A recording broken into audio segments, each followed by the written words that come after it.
성경 말씀 읽겠습니다. 창세기 41장에 있는 말씀을 읽겠습니다.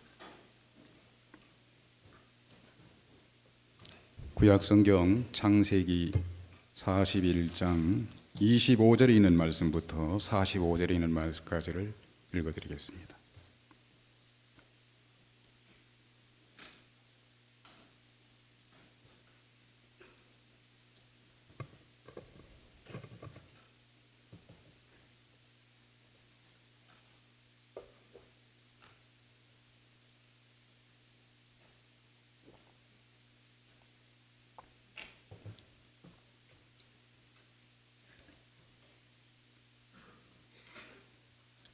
다 잘렸으면 제가 읽어드리겠습니다. 요셉이 바로에게 고하여 가로되 요셉이 바로에게 고하되 바로의 꿈은 이러하니 하나님이 그 하실 일을 바로에게 보이심이니이다. 7 좋은 암소는 7회요 7 좋은 이삭도 7회니 그 꿈은 하나이라. 그 후에 올라온 파리하고 흉악한 7소는 7년이요 동풍에 말라 속이 빈 7 이삭도 7회 흉년이니 내가 바로에게 고하기를 하나님이 그 하실 일을 바로에게 보임시다 함이 이것이라. 온 애굽 땅에 7회 큰 풍년이 있겠고 후에 7회 흉년이 들므로 애굽 땅에 있는 풍년을 다 잊어버리게 되고 이 땅은 기근으로 멸망되리니 후에 든 그 흉년이 너무 심함으로 이전 풍년을 이 땅에서 기억하지 못하게 되리이다. 바로께서 꿈을 2번 겹쳐 꾸신 것은 하나님이 이 일을 정하셨습니다. 속히 행하시리니 이제 바로께서는 명철하고 지혜 있는 사람을 택하여 애굽 땅을 치리하게 하시고 바로께서는 또 이같이 행하사 국중에 여러 관리를 두어 7회 풍년에 애굽 땅의 5분의 1을 거두되 그 관리로 장차올 풍년의 모든 공물을 거두고 그 공물을 바로의 손에 돌려 야곱을 양식을 위하여 각 성에 적치하게 하소서. 이와 같이 그 공물을 이 땅에 저장하여 애굽 땅에 임할 7회 흉년을 예비하시면 땅이 그 흉년을 인하여 멸망치 아니하리이다. 바로와 그 모든 신하가 이 일을 좋게 여긴지라. 바로가 그 모든 신하들에게 이르되 이와 같이 하나님의 신이 감동한 사람을 우리가 어찌 얻을 수 있으리요 하고 요셉에게 이르되 하나님이 이 모든 것을 네게 보이셨으니 너와 같이 명철하고 지혜 있는 자가 없도다. 너는 내 집을 치리하라. 내 백성이 다 네 명을 복종하리니 나는 너보다 높음이 보좌뿐이니라. 바로가 또 요셉에게 이르되 내가 너로 애굽 온 땅을 총리하게 하노라 하고 자기의 인장 반지를 빼 요셉의 손에 끼우고 그에게 세마포옷을 입히고 금사슬을 목에 걸고 자기에게 있는 버금수레에 그를 태우매 무리가 그 앞에서 소리 지르기를 엎드리라 하더라. 바로가 그로 애굽 전국에 총리하게 하였더라. 바로가 요셉에게 이르되 나는 바로라. 애굽 온 땅에서 네 허락 없이는 수족을 누릴 자가 없으리라 하고 그가 요셉의 이름을 사브넷 바네아라 하고 또 온 제사장 보디벨의 딸 아스낫을 그에게 주어 아내를 삼게 하니라. 요셉이 나가 애굽 온 땅을 순찰하니라. 45절 말씀까지 읽어드렸습니다. 여러분 안녕하십니까? 오늘이 12월 며칠인지 아십니까? 오늘 무슨 이야기를 이야기하든지 간에 이해가 잘 되는 아마 이렇게 한 날이 된 것 같습니다. 아마 어려운 이야기하셔도 여러분 다 이해가 금방 이렇게 가실 것 같은데 수양회 좋으셨죠? 참 수양회가 너무 이렇게 좋은 것 같습니다. 왜냐하면 하나님의 말씀은 사람의 마음을 기쁘게 하는 말씀이라고 그러시더라고요. 정말 하나님의 말씀은 사람들의 마음을 기쁘게 하는 말씀이다 싶은 생각이 이렇게 듭니다. 저는 지금 서울중앙교회에 이렇게 사역을 하고 있습니다. 제가 서울에 이렇게 올라오기 전에 제가 어디에서 이제 사역을 하게 됐냐면은 전라남도 벌교라고 하는 곳에서 사역을 했습니다. 대부분 서울 사람들에게 벌교가 어디냐고 물으면은 잘 모른다고 그러시더라고요. 그리고 이제 그 전라남도 이야기하면은 그 꼭 외국 이야기하는 것처럼 사람들이 들리시던데 제가 전라남도 벌교에서 제가 이제 사역을 할 때였는데 한 번은 좀 특이한 우리 사역자 모임을 한번 이렇게 가진 기억이 이렇게 납니다. 사역자들이 이렇게 이제 모임을 이렇게 시작하면은 이제 그 지역에 있는 사역자들이 함께 이렇게 이제 모여서 서로 이렇게 마음을 비추고 또 이렇게 말씀을 나누고 기도회를 하고 하는 그런 시간들을 이렇게 갖는데, 한 번은 그렇게 이제 하지 아니하고 좀 색다르게 한 3사람, 4사람으로 소그룹으로 이렇게 그룹을 지어서 이렇게 이제 모임을 이렇게 이제 하게 됐어요. 그래서 이제 장소가 이제 여러 곳이 이제 필요한데, 그래서 전라남도는 거의 모든 교회들이 다 예배당을 이제 가지고 있기 때문에, 그래서 저는 이제 어디에 이렇게 이제 속하게 됐냐면은 전라남도 강진이라는 곳이 있는데 들어보셨습니까?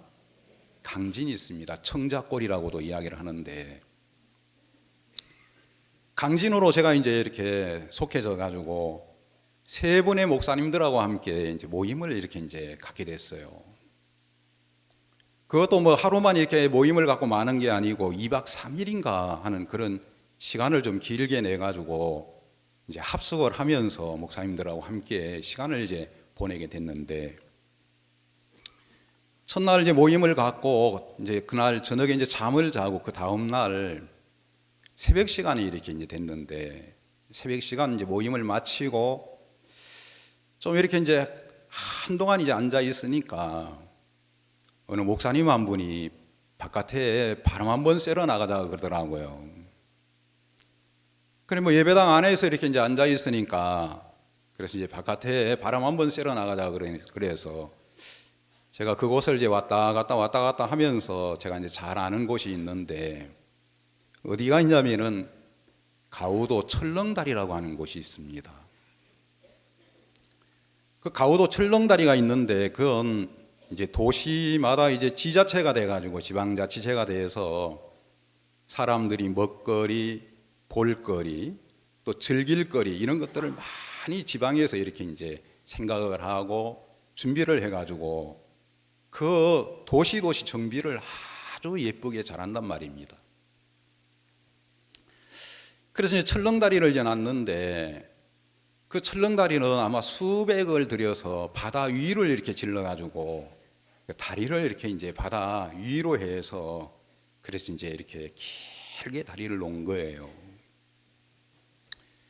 저기 한번 저 걸어보고 싶은데 근데 걸어보고 싶어도 시간이 돼야 이제 걸어보지요. 그래서 이제 시간이 없어가지고 저기 좀 한번 바다 위로 놓은 저 철렁다리에 한번 걷고 싶다 싶어서 그래 이제 생각을 두고 있었는데, 마침 이제 모임이 있어가지고 목사님들께서 바람 한번 쐬면 좋겠다 그러길래 제가 이제 소개를 했어요. 그 여기서 조금만 나가면은 그 가우도 철렁다리라고 하는 곳이 있는데 아주 멋진 데인데, 바다 위로 철다리를 놔가지고 수백억을 아마 들인 것 같아요. 제가 잘 모르지만. 그래서 바다 위를 이렇게 이제 바다를 이제 이렇게 바라보면서 바다 위로 이제 걸으니까 좋겠어요, 안 좋겠어요?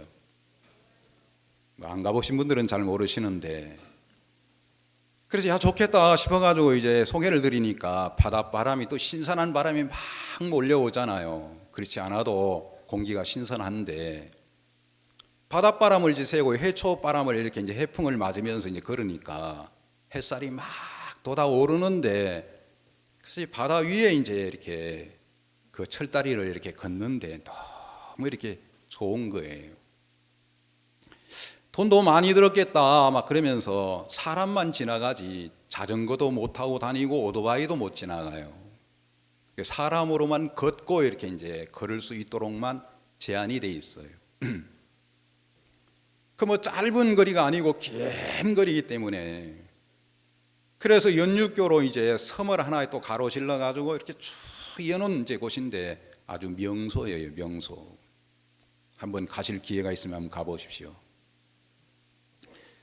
그래 이제 명소인데 너무너무 이렇게 이제 좋아서 이제 건너갔다가 이제 끝까지 한번 건너가 보자. 우리가 시간이 언제 있으랴. 이런 기회에 한번 바람 한번 쐬고 이렇게 한번 여기 건너보는 거지 싶어가지고 이제 끝까지 건너갔다가 다시 이제 돌아왔는데, 돌아오는 중간쯤에 인공 낚시터가 있어요. 인공 낚시터. 이제 인공 낚시터가 있는데 그 낚시하는 사람들이 또 제법 많은 거예요.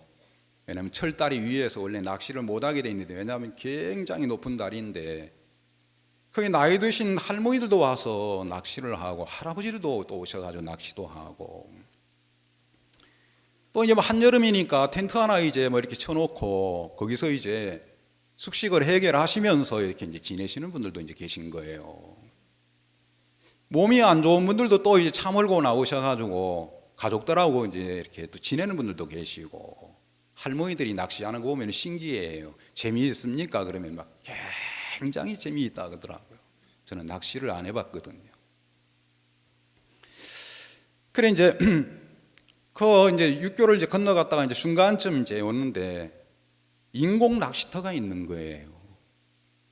그래 낚시터를 이제 하도 인공 낚시터에 이제 이렇게 뭐 이렇게 이제 그 물이 들어오면은 이제 낚시터가 이제 위로 떠오르고 물이 빠져나가면 또 가라앉고 하는 인공 낚시터를 만들었는데, 비용을 물어보니까 그 관리하는 선생님한테 물어보니까 30억을 들여서 그 인공 낚시터를 만들었다 그러더라고요. 돈 많지요, 그죠? 그래 이제 인공 낚시터를 우리가 이제 한번 이렇게 돌아보니까 벌써 이제 낚시하는 강태공이시라 그럽니까? 낚시꾼들이 벌써 와서 자리를 잡아가지고 낚시를 이렇게 즐기시고 계시더라고요. 그래서 우리가 이제 뭐 모르는 사람들이지만 또 이런 아침에 그 낚시터에서 이제 만났으니까 우리는 이제 낚시하러 간 게 아니고 그냥 우리는 바람 쐬러 나갔다가 한번 들렸으니까, 그래도 모르는 분들이지만 아유 안녕하십니까 하고 이제 인사를 이제 드리고, 뭐 어떻게 이제 낚시가 좀 이렇게 낚아집니까 하고 이제 이렇게 물었어요. 아 지금 시작하고 있다 그러면서, 고기 잘 잡히냐 그러니까 잘 잡힌다 그러더라고요. 왜냐하면 고기 안 잡히는 데다가 낚시터를 이제 만들어 놓으면은 소용이 없잖아요. 그 낚시가 이제 잘 되는 곳에다가 이렇게 이제 낚시터를 이제 만들어 놨으니까, 인공 낚시터로, 그것도 뭐 수십억을 들여가지고 이제 만들어 놨으니까. 그래 강태공들이 이제 소문을 듣고 또 이제 어디가 낚시가 잘 되나 그러면서 이제 사람들이 이제 이곳저곳 찾아다니고 그러지 않습니까? 낚시에 빠지면은 노름에 빠지는 거하고도 비교 안 된다 그러대요. 잘 모르겠어요. 그래 이제 그 낚시꾼들을 이제 낚시하는 걸 멀끄러미 이렇게 이제 잠깐 이렇게 관망하다가 이제 걸음을 뛰었는데 마침 이제 그 관리하는 아저씨가 한 분 계셔가지고 이제 인사를 드리니까 관리하시는 분이십니까? 그랬더니 관리하시는 분이라 그러더라고요. 제 또래쯤 되는 것 같아요. 그래 이제 제 또래쯤 이제 되는 것 같은데, 제 또래쯤 되면 어느 정도 되는지는 아십니까? 잘 모르시죠? 예, 어쨌든 제 또래쯤 돼요. 그래서 제가 이제 제 또래쯤 되니까 뭐 이야기가 굉장히 편한 거예요. 왜냐하면 뭐 같은 시대 사람이니까요. 그래서 뭐 배고픈 시절도 있었고 어려운 시절도 있었으니까, 그래서 이제 이야기를 이렇게 좀 나누면서, 아이 선생님, 저는 벌교에서 왔는데 우리 벌교는 꼬막 도시 아닙니까? 그래서 뭐 남도니까요. 그래서 이제 먼 거리가 아니기 때문에 뭐 거의 같은 지방에 가까운 곳이니까. 저는 벌교에서 사는데 벌교는 꼬막 도시인데, 제가 알기로는 이 전라남도 강진은 물론 청작골이기도 하지만 여기는 바지락 도시라고 내가 알고 있습니다. 바지락 아세요? 바지락 칼국수는 아십니까? 바지락이라고 하는 바지락이 있어요. 조개가 있는데, 제가 알기로는 강진에는 바지락 도시라고 그러는데 지금도 바지락이 이렇게 많이 납니까? 하고 제가 이제 물었더니 이 강진에 바지락이 안 난다는 거예요. 그러시면서 우리가 어렸을 때는 바지락으로 먹고 크고 자랐는데 지금은 바지락이 안 나온다 그러더라고요. 바지락으로 먹고 크고 이렇게 사셨는데 왜 바지락이 지금 안 나옵니까? 그랬더니 안 나오는 이유가 있다 그러시면서 이야기를 이제 하시는데, 뭐라고 이야기하시냐면은 그 바로 옆에가 이제 강진 바로 이제 옆에가 장흥이라는 도시가 있는데, 장흥 도시는 정동진 아세요? 정동진? 어디 있습니까? 강원도 있습니까? 전라남도 있습니까? 강원도 있지요. 강릉에 있지요.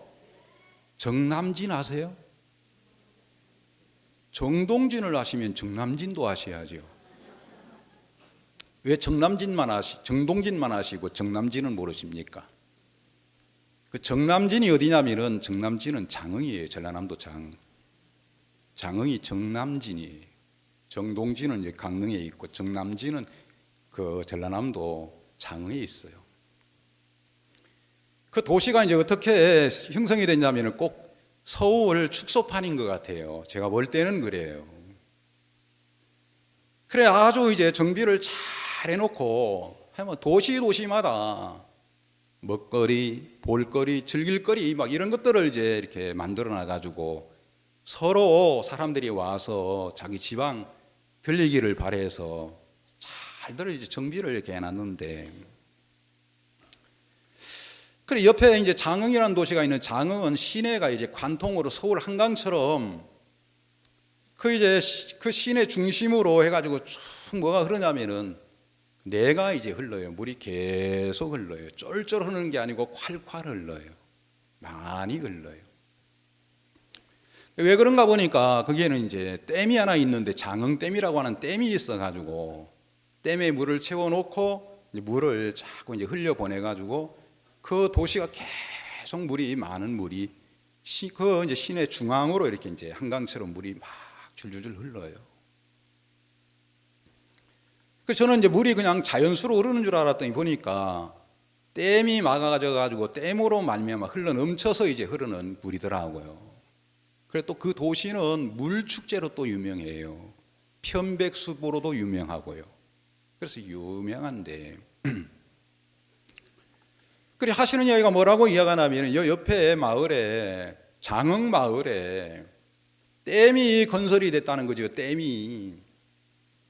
그래 댐이 건설이 돼가지고 댐이 건설되는 거하고 뭐 바지락하고 무슨 상관이 있나 하고 이제 이야기를 들어보니까 댐이 만들어졌는데 댐이 만들어지니까 밖에 비가 이제 막 장대비가 쏟아지고 비가 쏟아지면은 막 물들이 흘러서 어디로 이제 유입이 되냐면은 바다로 이제 유입이 되는데, 바다에 유입이 되면은 그 막 강한 물줄기가 막 바다에 들어오면은 그 전라남도 그 이제 해변가에는 뻘들이 많아요. 뻘 아십니까?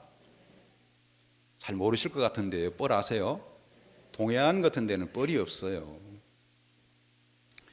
그래 뻘이 이제 참 많은데 푹푹 빠지고 막 뻘이 많은데 거기 보면 물이 깨끗한 게 동해안처럼 이렇게 깨끗한 게 아니고 뭐 흙탕물처럼 이렇게 이제 물이 둥둥둥 떠 있어요. 그래 뻘이 이제 있는데 그 뻘을 자꾸 이제 씻어 가지고 어디로 이제 막 밀어 넣어야 되냐면 바다 안으로 밀어 넣어야 되는데 뻘이 발목 이상을 이렇게 오르면은 그것도 바지락이 이렇게 서식이 안 된다 그러더라고요. 근데 이제 뻘이 얼마나 이제 쌓이냐면은 막 뻘이 막 허벅지까지 막 뭐 들어가 보면은 막 허벅지까지 푹푹 빠지는 그런 이제 곳이 있어요. 어떤 사람들은 막 좋아가지고 막 머드 마사지라고 해가지고 그 서해안 쪽에 가면은 막 서해안 쪽에는 머드 마사지로 유명한데,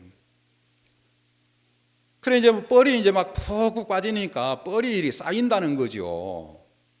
발목 이상 올라오면은 조개가 안 자라는데 발목 이상을 이제 넘어가지고 지금은 허벅지까지 뻘이 쌓이다가 보니까 아무리 종패를 뿌려도 그 얻어져야 될 바지락은 안 얻어지고 종패만 이렇게 자꾸 이제 손실이 되고, 그래 이제 농사가 안 되어지니까 이제 먹고 살기가 어렵다 그러면서 그 수자원 공사하고 시비가 돼가지고 보상을 받는 관계로 지금도 소송 중이라 그러면서 이야기를 하고 있더라고요.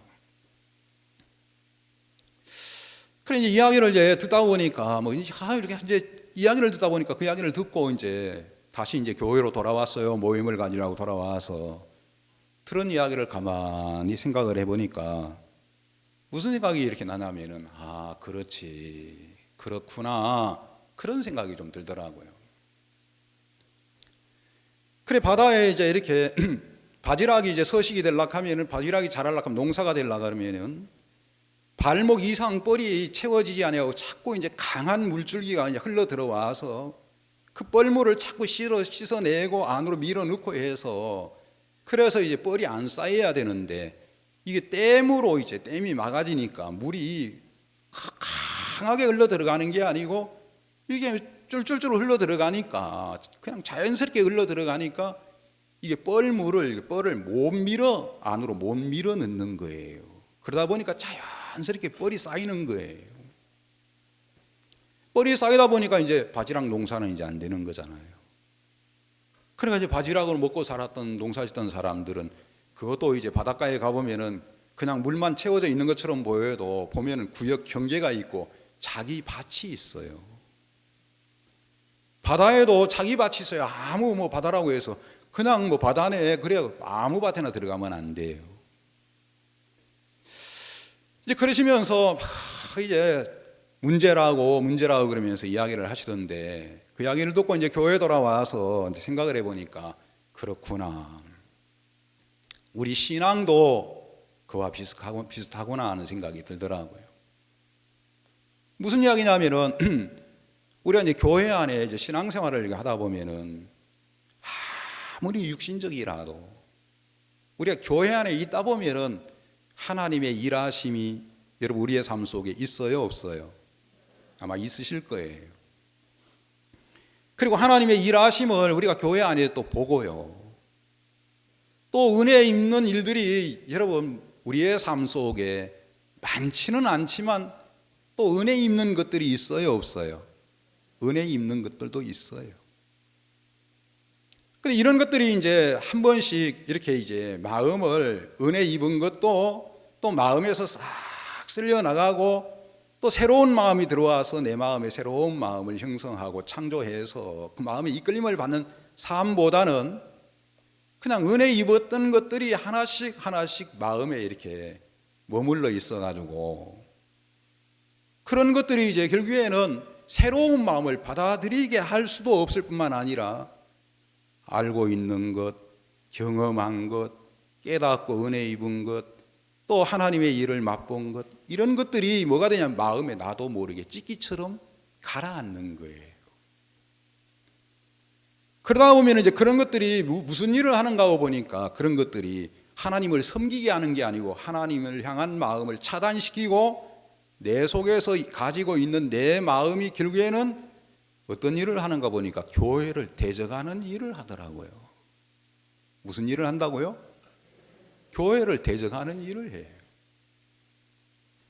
아니 교회 누가 대적하겠나 싶은데, 나같이 못난 사람이 구원받아 교회 안에 이렇게 하나님 앞에 은혜 있고 있는데 안 그렇더라고.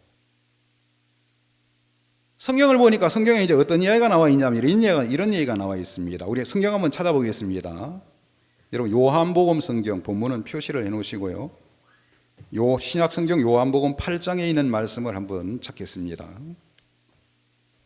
신약 성경 요한복음 8장 1절에 있는 말씀을 찾겠습니다.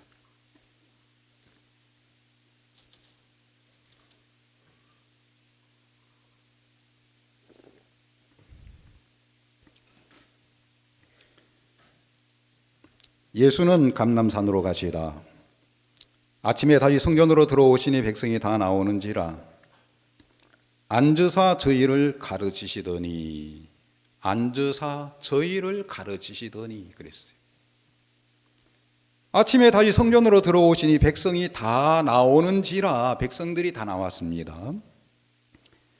그리고 그들이 앉았는데 예수님이 저희를 가르치시더니 그랬어요.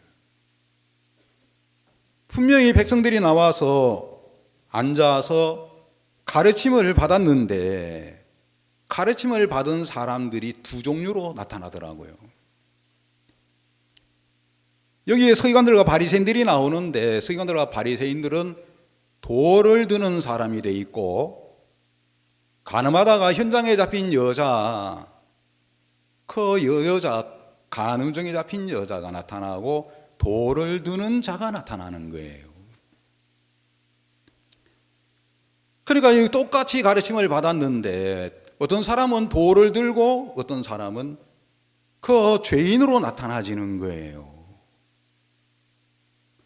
그래서 제가 이제 저를 보니까 제가 제 마음을 보니까 저는 어떤 사람이 돼 있나 보니까 내가 은혜 입은 것, 하나님 앞에 은혜를 맛본 것, 이런 것들이 결국에는 교회를 향해서 돌을 들고 교회를 대적하는 그런 자로 내가 서 있더라고요.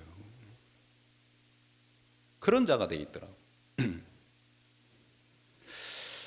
우리가 이런 캠프가 참 너무 감사한 것은 이런 캠프에 들려지는 말씀들로 말미암아 우리의 마음을 또 새롭게 정돈시켜 주시고 묵은 찌기들을 제하시면서 새로운 마음을 우리 마음에 이렇게 밀어넣어 주셔서 우리가 찌기들이 제거가 되고 우리가 새로운 마음으로 이렇게 주님을 섬길 수 있는 이런 캠프가 너무너무 복된 거예요. 복된 거예요. 이런 일이 있었습니다.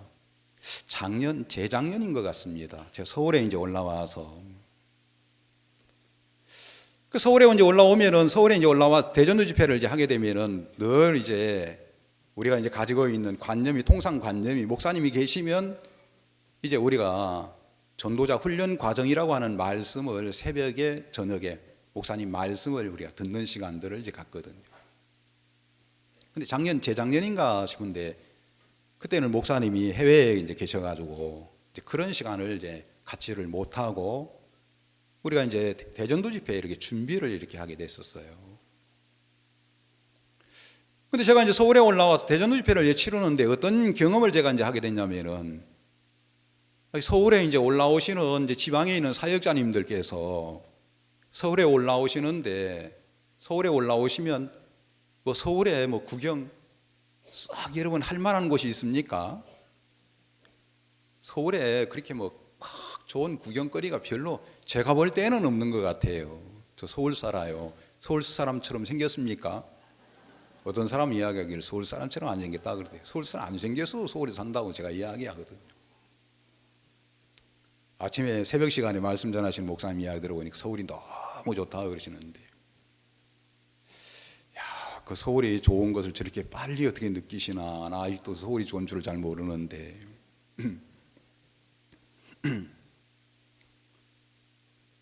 그래 이제 서울에 이제 사역자님들이 이제 올라오시면은 무슨 즐거움으로 올라오시겠습니까?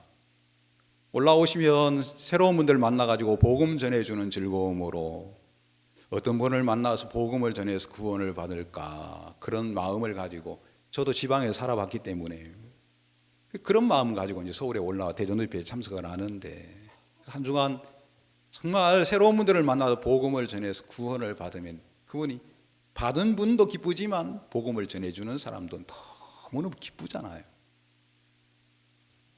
이제 그런 마음으로 이제 사역자분들이 서울에 올라오는데 서울에 올라오셔가지고 교제할 사람이 없으면 상담할 사람이 없으면 그것처럼 또 민망한 게 없거든요. 그래서 사역자분들이 이제 올라오시면은 저한테 제가 시골 사람처럼 이제 이렇게 생겼으니까 그래서 이제 와가지고 이제 툭툭 이제 어깨를 치면서 또 사역자들이 가깝지 않습니까? 그래 목사님들이 오셔가지고 사람 좀 붙여다오 하면서 노래를 부르는 거예요.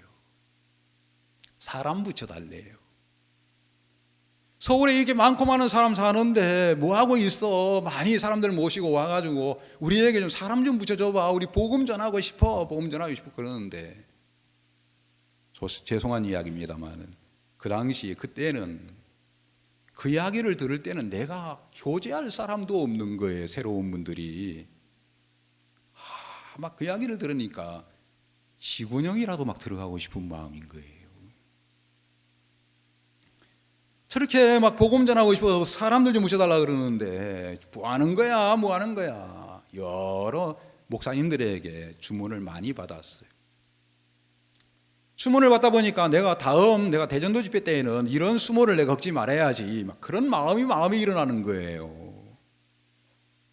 그래서 이제 내가 그런 수모를 겪었는데 이제 그런 수모 겪지 말아야지 그래가지고 다음 집회 때 이제 사람들 많이 초청해가지고 사람들 많이 데려가야지 그런 이제 마음을 이제 가지고 이제 준비를 이제 하려고 이제 하는데, 목사님은 안 계셔도 이제 준비를 해야 되니까 사역자들이 강남 교회에 이제 자주 모이자 그러시는 거예요. 근데 사람들 초청해가지고 데려가야 된다는 마음이 들어지니까 모이자는 이야기가 기쁨이 안 되더라고요. 왜냐하면 두 마음이 이제 있으니까, 한 마음이 이제 없어야 즐거움이 되는데 두 마음을 가지고 있으니까 막 모임이 즐겁지가 않는 거예요.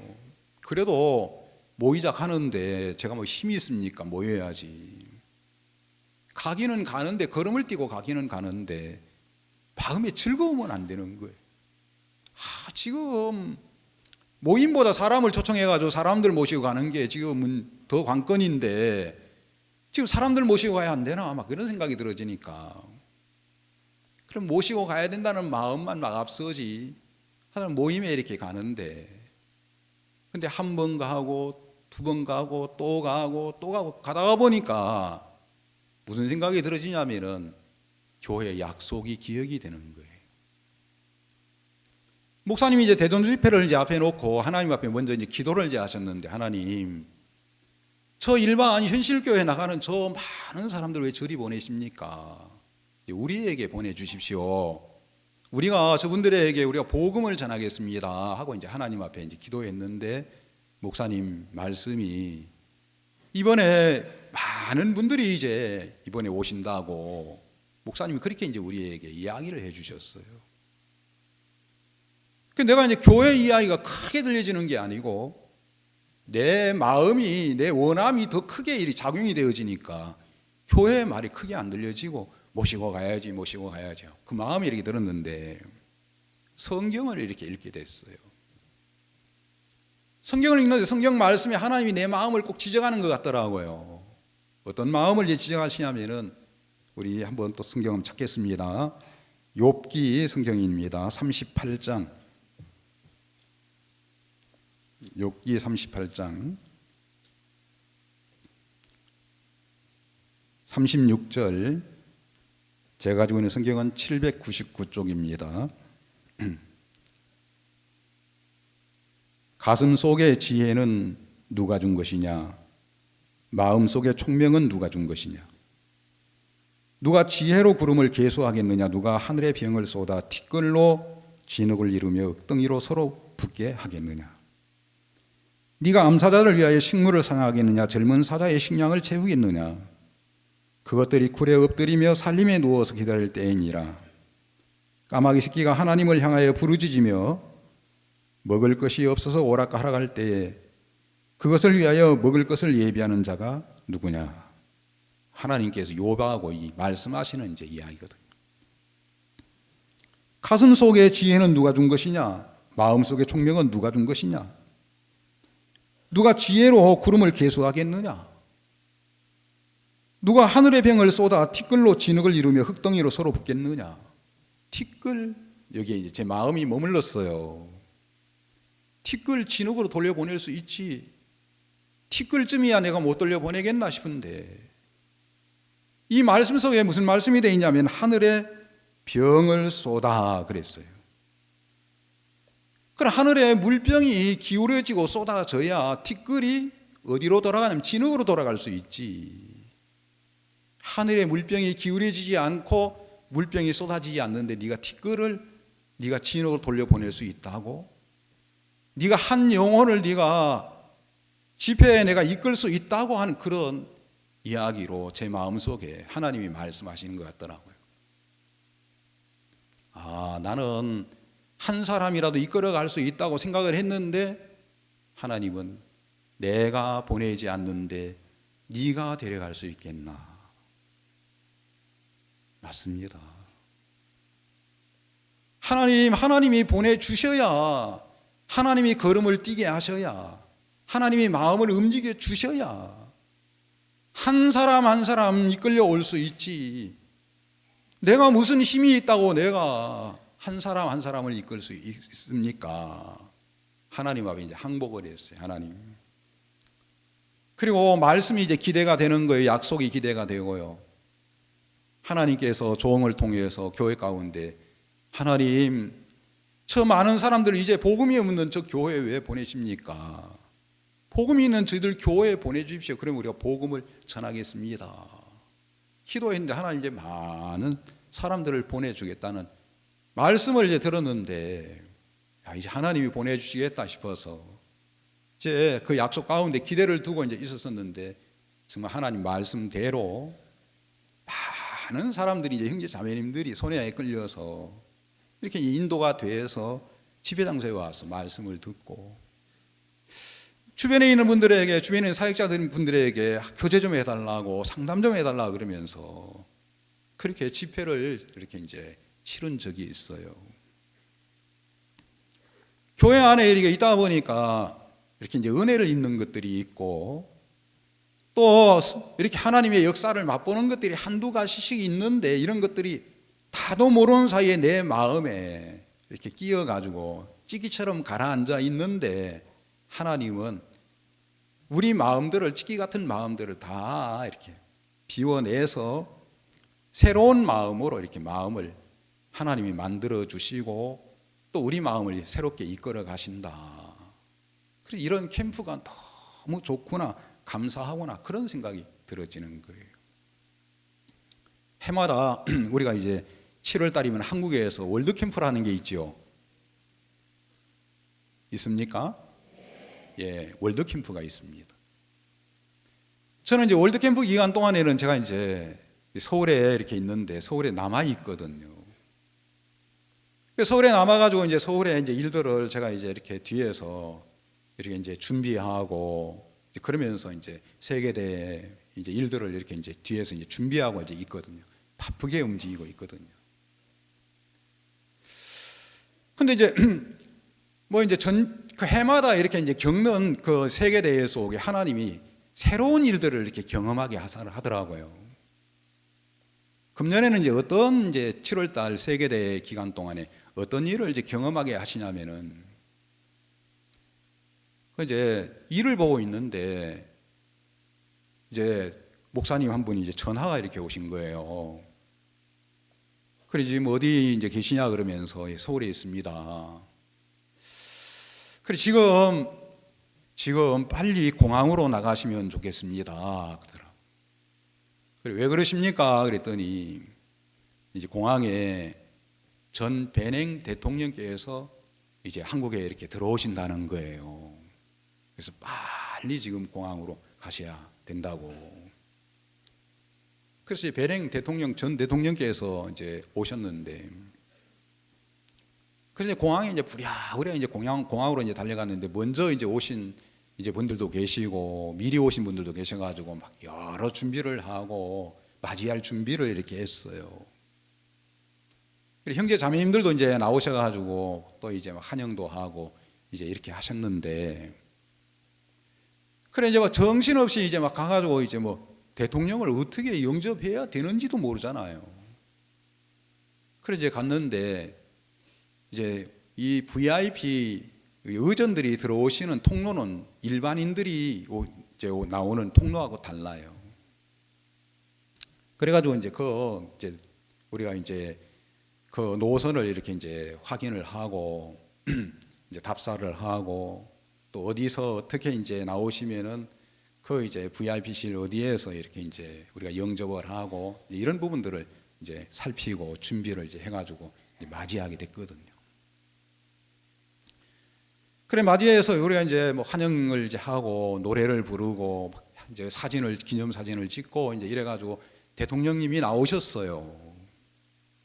나오셔가지고 이제 바로 이제 대덕에 이제 IIF 세계대회에 참석을 이렇게 하시고, 그리고 난 이후에 이제 뒤에 이제 여러 스케줄이 이제 있었었는데, 이제 K 호텔이라고 하는 호텔에서 경제인 모임도 가졌고, 그리고 건국대학교 대강당에서 또 이제 강의도 하셨고, 마지막에는 이제 출국하기 전날 이제 고려대학교 대강당에서 한 8,000석 되는 대강당인데, 그 대강당에서 이제 강의도 이렇게 이제 하시고 이제 하셨습니다.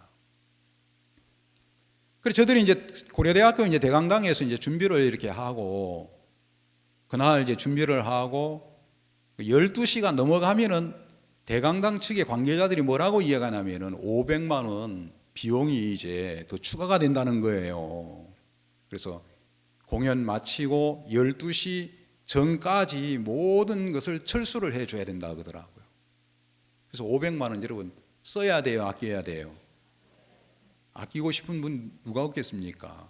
저도 이제 그래서 이제 부지런히 우리가 이제 막 마음을 써가지고 그래서 이제 그 이제 준비를 이제 했는데 그래서 하여간 뭐 12시 땡 하기 전까지는 막 우리가 짐을 못 실어도 우리가 건물 밖으로는 짐을 빼야 된다 그래가지고 열심히 준비를 해가지고 일을 이제 해가지고 모든 장비들을 다 끄집어냈어요. 그래 12시 이제 전에 이제 우리가 이제 끄집어내놓고 이제 그 다음 날 대통령님이 이제 출국하시는 날이에요. 그리고 오시는 것도 이제 환영을 했지만 가시는 것도 환송을 하고 싶어가지고 공항에 한번 누가 나오라고 하지는 않지만 공항에 한번 가서 가시는 기회를 한번 환송 한번 해드리고 싶다. 그 마음이 들어서 마음에서 주변에 있는 사역자분들에게 내일 공항 배웅 내가 나가겠다. 그러면서 이제 이야기를 했어요. 그리고 이제 집으로 이제 철수를 마치고 돌아왔어요. 그래서 한 1시쯤에나 잠이 들었는가 싶어요. 1시 넘어서 잠이 들었나 싶은데 2시쯤 되어지니까 막 전화벨이 막 제 핸드폰 전화벨이 막 불이 나는 거예요. 저녁에 또 전화 오는 것은 심상치 않는 전화잖아요. 그렇죠? 그래서 이제 전화를 이제 안 받을 수가 없어서 벨이 막 울리는데 잠 들자마자 벨소리가 들리는데 그래서 제가 전화를 받았더니 세계대회 기간 동안에 의전을 맡은 목사님 한 분이 전화를 하시면서 내일 배냉 전 대통령님이 내일 호텔에서 5시에 공항으로 출발하시는데 같이 좀 가자 그러더라고요. 그래서 저는 지금 공항 가기로 지금 마음 정하고 있는데 새벽같이 내일 새벽에 그 배냉 대통령 계시는 숙소 출발하는 데 가서 출발하는 데부터 우리가 배웅하자고 그러면서 이제 혼자 가라고 그러면서 난 못 간다고 혼자 가라고 그러니까 제발 좀 가주라고 그러더라고. 가줘야 되겠습니까? 안 가줘야 되겠습니까? 여러분 같으면 가주겠어요? 안 가주겠어요? 그래서 이제 막 저렇게 애원하는데 가줘야 되겠다. 뭐 가는 게 뭐가 그렇게 힘들고 어렵다고 싶어서 교회 말을 잘 들어야 돼요. 아시겠습니까? 싫든 좋든 일단 저렇게 하나님이 저렇게 종을 통해 또 가자 그러시는데 가지 뭐 그래가지고 이제 아침 새벽같이 이제 일어나가지고 이제 숙소로 이제 대통령님이 묵은 숙소로 이제 갔더니 벌써 이제 목사님들은 벌써 와서 계시는 거예요. 목사님이 이제 개적으로 목사님 대통령님과 만나서 뭐 이야기도 하시고 이제 그러시면서 있는데 이제 만나시고 난 다음에 이제 문이 딱 열려지면서 이제 바깥에 있는 목사님들, 지역장 목사님들부터 시작해서 바깥에 이제 복도에 있는 목사님들 한 분 한 분 불러서 목사님이 전부 개적으로 인사를 시켜주더라고요. 저도 인사했겠어요, 안 했겠어요? 손 잡았겠어요, 안 잡았겠어요? 대통령님하고 악수한 손이에요, 여러분. 네? 그래 저도 이제 목사님 옆에 있으니까 이제 뭐 들어와서 인사하라 그래가지고 제가 이제 들어가서 인사하고 그리고 이제 뭐 짐을 이제 싣고 정리를 하고 이제 우리가 공항으로 이제 출발을 해서 공항으로 이제 따라갔는데 이제 공항에 가서 뭐 바쁘게 또 이렇게 막 이리 뛰어다니고 저리 뛰어다니고 바쁘더라고요. 어떻게 해야 될 줄을 모르니까요. 그래 막 하여튼 뛰어다니다가 좀 지쳐가지고 몇몇 목사님들이 이제 이렇게 의자에 이렇게 이제 쉬는 의자에 VIP 이제 실 앞에서 이제 기다리고 이제 있었어요. 그래 앉아 있는데 한참 있다 보니까 찬송 소리가 들려지는 거예요. 안에서 VIP실에서. 왜냐하면 의전들이 나가는 통로는 달라요. 많은 사람들이 들어가는 통로하고 다르고 거기 이제 개별 차가 있어요. 딱 차가 와가지고 딱 차를 타고 비행기 가까이 딱 가가지고 비행기로 바로 올라가셔요. 그러니까 여러 대중들을 이제 안 만나시는 거지요. 그래서 이제 그 이제 찬송 소리가 이제 들려가지고 이제 마지막 그 예배를 말씀을 전하시려고 하는가 보다 싶어가지고 이제 있는데 아니나 다를까 찬송을 부르고 있는데 이제 주변 목사님들이 이제 한 사람씩 문을 열고 이제 VIP실로 들어가는 거예요. 같이 들어가자 그러더라고요. 들어가자는데 또 뭐 혼자 이렇게 머물러 있기는 뭐하고 그래가지고 얼른 따라 들어갔어요. 들어가니까 자리가 한 사람 마침 자리가 한 자리 비어 있길래 누구 자리인지는 잘 모르지만 비어 있길래 얼른 가서 자리를 앉았어요. 그래 이제 양천에 계시는 이 목사님께서 사회를 보시고 그래 이제 이렇게 시작을 하고 이제 계시는데 그래서 제가 이제 얼른 의자에 이제 앉아가지고 있었는데 그 대통령님 이제 마지막 예배인데 이제 누가 이제 말씀을 전했냐면은 뉴욕에 계시는 박영국 목사님이 이렇게 이제 말씀을 딱 전하셨어요. 전하시면서 뭐라고 이야기를 하시냐면은 그 대통령님 앞에서 뭐라고 이야기하냐면 저는 뉴욕 교회 목사입니다. 이제 그러면서 자신을 소개를 드리고 저는 교회 안에 이렇게 어렸을 때부터 저는 교회 안에서 낳고 교회 안에서 컸기 때문에 우리 성교의 모든 교회는 내 집처럼 여기고 삽니다. 성교의 모든 교회는 내 집이라고 여기고 산다는 거예요. 이제 그러시면서 이제 뭐라고 이제 이야기를 이어가시냐면은 그 이야기 속에 이 성교의 모든 교회는 내 집으로 여기고 살았는데 어느 날 이제 박 목사님께서 어느 날 마하나임 그 이제 미국에 있는 이제 학교에 이제 구입권을 놓고 이제 아들 되는 이제 목사님에게 물었다는 거예요. 아들아, 이 건물을 구입하고 싶은데 구입하려고 그러는데 네 생각은 어떠냐 하고 이렇게 이제 그 의중을 이제 물은 거지요. 그리고 의중을 이제 물었는데 그때 그 심정을 그대로 이제 이야기를 하는데 뭐라고 이야기하냐면은 아버지한테 이야기를 했대요. 아버지, 제 마음은 구입을 안 하는 게 좋겠습니다 하고 그냥 뭐 내 집처럼 여기고 이제 사셨으니까 내 집을 여러분 해되게 하려고 하는 사람 누가 있습니까? 덕되게 하면 덕되게 하지 해되게 하려고 하는 사람이 있습니까? 없지요. 그래 이제 그 마하나임 이제 그 학교를 놓고 그 이제 다른 목사님하고 의논을 이제 마치고 아들 의중은 어떤가 싶어가지고 목사님하고 그 의중을 듣고 싶으셨는지 물으신 거예요. 아이고 마하나임 학교는 아직 뭐 구입 안 하셔도 될 것 같습니다. 그러면서 그 이야기를 했는데 결국은 이제 구입을 하시더라는 거죠.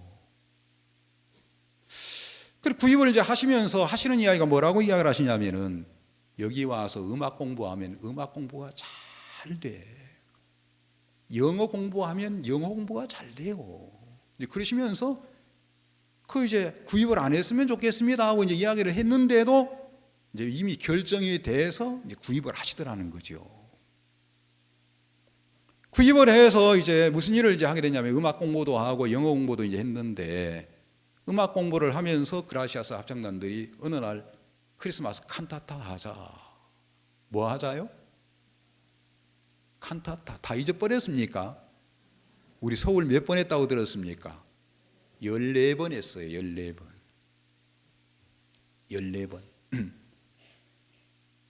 그 14번 했는데 물론 뭐 다 참석한 건 아닙니다만은 볼 때마다 정말 눈물 없이 칸타타 못 앉아 있겠더라고요.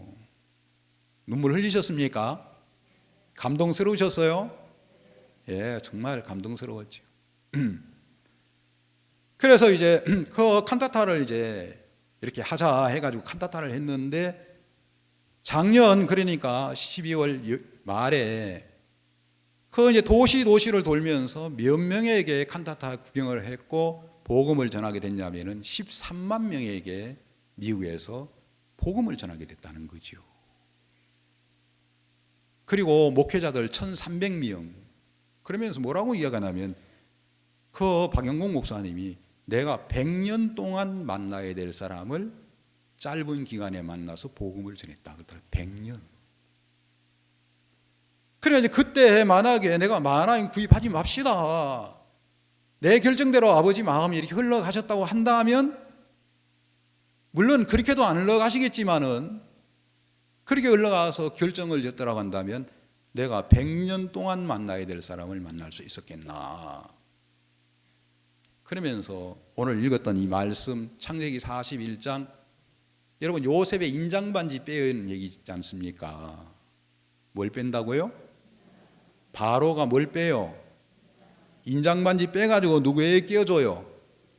요셉에게 끼워주잖아요. 그렇죠?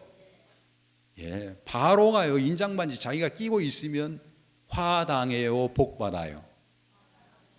화를 만나는 거예요.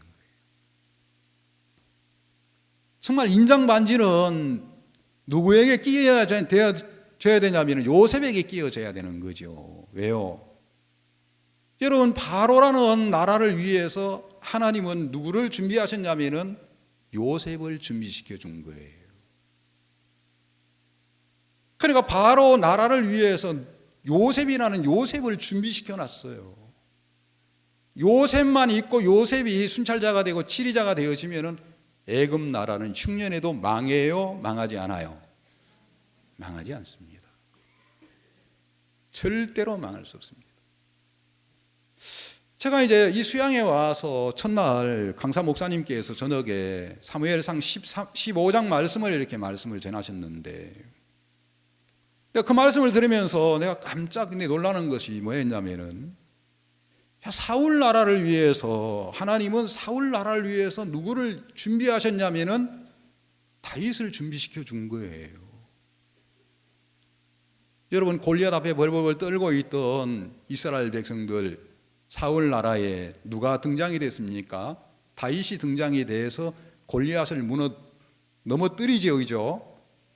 그리고 여인들이 막 소고와 북을 가지고 소고를 가지고 춤을 추면서 사울은 천천히요 다윗은 만만히로다 하면서 창화를 했어요.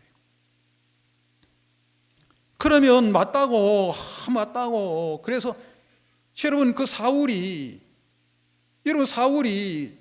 다윗을 세우고 자기는 그냥 여러분 섭정으로 내려왔더라고 한다면 명령만 내가 왕이지 실세는 너야 하고, 여러분 사울이 다윗을 세웠다고 한다면 사울 나라가 흥하겠어요, 망하겠어요?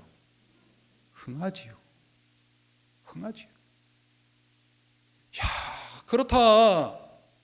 내 인생 속에도 하나님이, 내 나라고 하는 내 나라 속에 하나님이 누구를 준비하셨냐면은, 이 시대에 우리 교회는 완벽한 교회다, 이런 마음이 들어지는 거예요.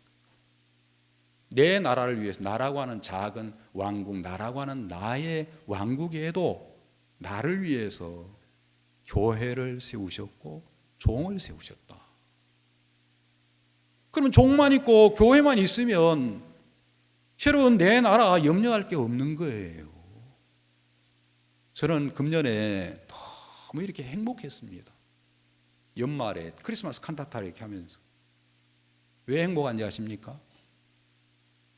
어제 이렇게 저들 이제 사역자 몇 분이 이제 바깥에 바람 한번 쐬고 이렇게 들어오면서 이야기를 이렇게 했는데, 목사님이 연말에 크리스마스 칸타타 하시면서 인도 들리셨고, 여러분 10만 명이 넘는 사람들에게 목사님이 막 모인 사람들, 인도 사람들에게 복음을 전하고 목사님 무대가 됐다 하시더라고요.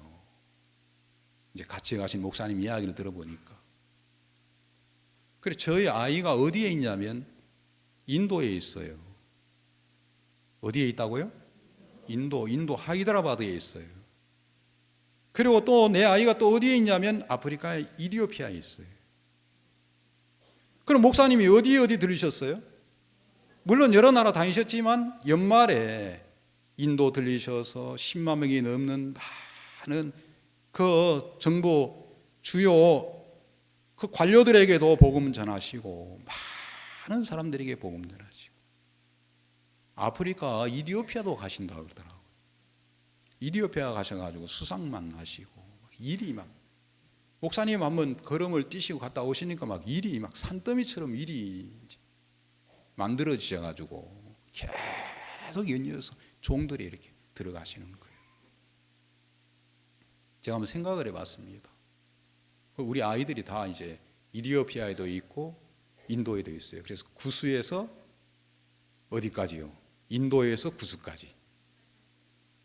예? 저는 한국에 있고요. 야, 우리 가정이 이런 복을 어떻게 받았나? 이런 복을 어떻게 받았나? 한때는 저는 교회도 대적하고 교회 거스리고 내 교회 하나 만들어 보고 싶어서 내 노후 한번 내가 이렇게 편안하게 한번 살아볼까 하는 그런 어리석은 생각 속에 꼬임 받아가지고 교회를 거스리고 교회를 대적한 사람인데, 우리 아이들 큰아이 이디오피아에 있는 애가 큰아이인데 저는 딸만 둘이에요. 근데 이디오피아에 있는 큰딸이 있는데 그 큰딸이 제가 경상북도 포항에 제가 이제 사역할 때 참 애를 많이 먹였어요. 제가요 형제 자매들 앞에서 그 많은 성도들 앞에서 제가 설교하려고 하면 강대상에 서야 되잖아요. 얼마나 속을 많이 썩이는 초창기, 그것도 누가 좀 내 앞에 다른 좀 부모님들이 좀 속을 썩여가지고 애를 먹이면은 좀 약간 좀 덜 부담스러운데 제일 일선에서 사고를 치니까 막 너무너무 어려운 거예요.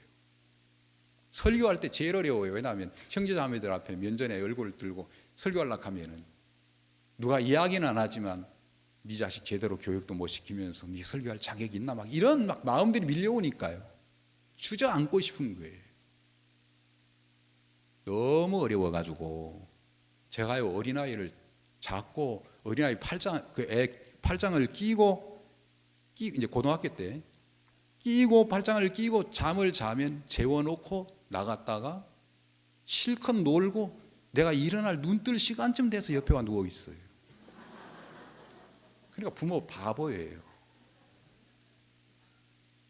진짜 내가요 별 수단 다 써봤어요. 안 돼. 얼마나 어렵든지 이제 사역이고 뭐고 다 이제 안 되겠다. 그만 이제 접어야 되겠다 싶어가지고 너무 어려워서 제 아이를 막 개 끌듯이 끌어가지고 목사님 대전에 계실 때 제가 제 아이를 데리고 이제 목사님을 만나러 왔어요. 너무 어려워가지고. 그래 목사님을 이제 만났는데 목사님 뭐라고 말씀하시냐면 말도 입도 열기 전에 이 사람아 뭐가 그렇게 어려워? 하고 그러시면서 그러시더라고요. 어려워 죽겠는데 뭐가 어렵냐는 거예요. 목사님은 뭐 이야기 안 들어봐도 벌써 아셔요 모르셔요? 뭐가 그렇게 어렵나 이 사람아. 교회 안에 있으면 다 바뀌어 하고 그러면서 뭐 이렇게 잠깐 들어와 봐.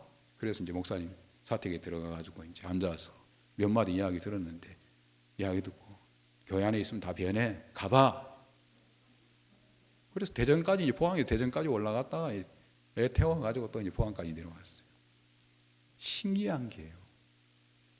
목사님 입에서 말씀 떨어진 그 순간부터 애가 변하는 거예요. 변하더라. 그래서 지금 복음에 쓰임 받고 있어요. 쓰임 받고 있는 것이 감사해요. 둘째 놈은 하이드라바드에서, 저는 한국에서. 제 아내가 암 환자예요.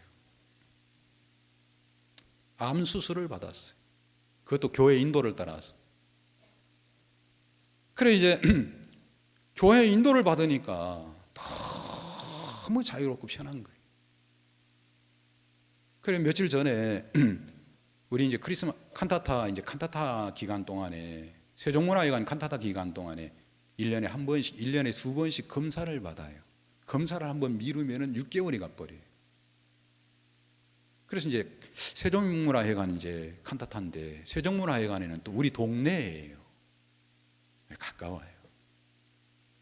근데 어떻게 이제 막 도시락 준비하고 뭐 참 교회 안에서 막 이렇게 하다 보니까 그날 이제 검진을 받으러 가는 기한 약속된 날짜인데 날짜를 놓쳤어요. 아, 이거 또 6개월 가겠다 싶어서 또 날짜는 잡아야 안 되겠나 싶어가지고 병원 간다 그러길래 내가 한번 차 한번 태워다 줄게 싶어가지고 제가 차를 타고 옛날을 회상하면서 벌교에서 이제 서울까지 올라갔다는 그 이제 그때를 이제 회상하면서 원자력 병원에 이제 갔어요.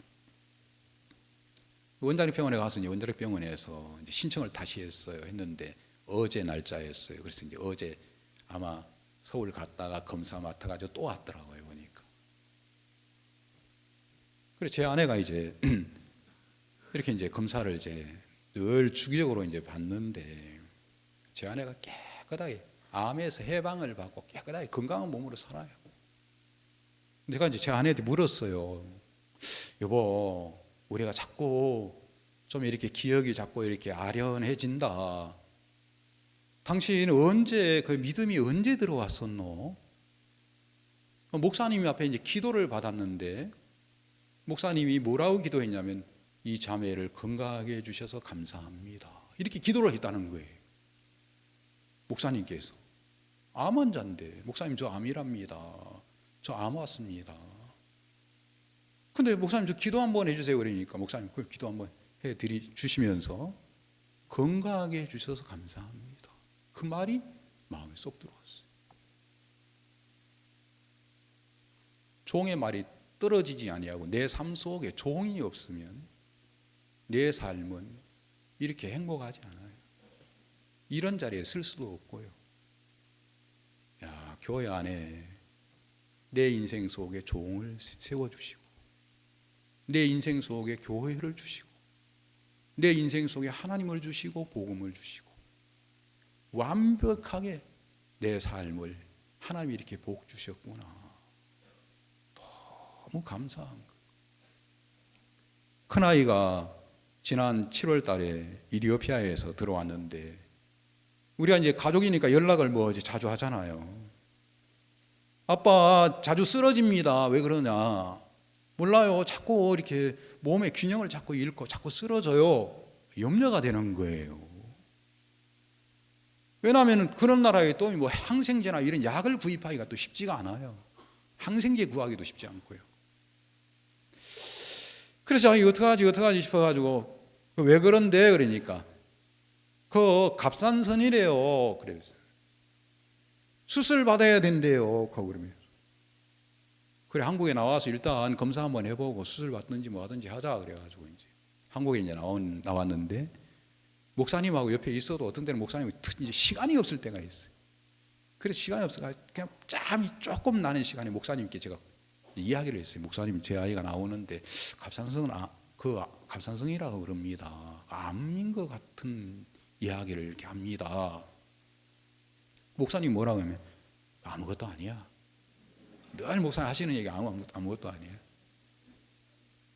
그래서 제가 이제 제 아이 공항에 가서 이제 만나가지고 들어오는데 공항에서 만나가지고 제가 아무 내에게서는 할 얘기가 없는 거예요. 그럼 목사님이 이야기한 이야기를 그냥 그대로 이야기해 줬어요. 내가 목사님한테 이야기를 했어. 근데 목사님이 말씀하시기는 뭐라고 이야기하시냐면은 그거 갑상선 아무것도 아니래. 너 아무것도 아닌 거 믿어야 돼. 아무것도 아닌 게 됐겠어요? 안 됐겠어요? 아무것도 아닌 게 됐어요. 강남에 유명한 갑상선 유명한 병원인데 그 병원에 데려갔어요. 데려가 검사를 했는데 검사 뭐 몇 시간 기다린다 그러는데 어쨌든 검사를 받았어요. 검사 결과를 받았어요. 갑상선 흔적은 있는데 다 나은 겁니다. 아무것도 없는 겁니다. 흔적은 있습니다. 흔적 보고 갑상선이라고 그러는 겁니다. 야, 내 인생 속에 여러분의 인생 속에 종이 있고 교회만 있으면 하나님 계시면 여러분 웃음꽃 피고 살겠어요 안 살겠어요? 살아요. 이런 교회예요. 교회가 우리가 인장반지 내가 끼고 있어 불행당하지. 인장반지 바로 왕이 그 크고 권세 높은 왕이지만 지혜롭고 명철한 자 요셉 만나서 이렇게 신의 감동사람을 어디서 얻을 수 있으리요? 그래. 인장반지 빼서 요셉의 손에 끼우는 순간 그 나라는 이제 바로의 여러분 영역 아래 있는 게 아니고 요셉의 여러분 순찰 아래 있기 때문에 그 나라가 형통할 수밖에 없다는 것입니다. 예, 말씀은 여기서 마치겠습니다. 기도드리겠습니다. 사랑하는 거룩하신 하나님 아버지, 참 감사합니다. 이번 캠프 속에 시간마다 들려지는 말씀들이 참 우리들 마음에 새로운 마음을 갖게 하시고, 교회에 대해서 다시 한번 우리 마음에 깊이 생각할 수 있는 복된 시간도 주시고, 정말 우리 인생 속에 주님이 찾아와 주셔서 주가 돼 주시고, 또 사랑하는 주님께서 정말 주막 같은 교회를 주시고 주막 주인을 허락해 주셔서 우리가 교회 안에 어떤 문제가 있어도 인도를 받고 우리가 주님을 찬양할 수 있도록 복된 삶을 저들에게 허락하신 주님께 영광을 돌려드립니다. 남은 시간 주님이 축복해 주시고 은혜를 베풀어 주시고, 사랑하는 성도들이 교회를 믿고 하나님을 믿고 종을 믿고 복된 삶을 살기에 부정함이 없도록 은혜를 베풀어 주실 줄을 믿습니다. 감사를 드립니다. 예수님 이름으로 기도드렸습니다. 아멘.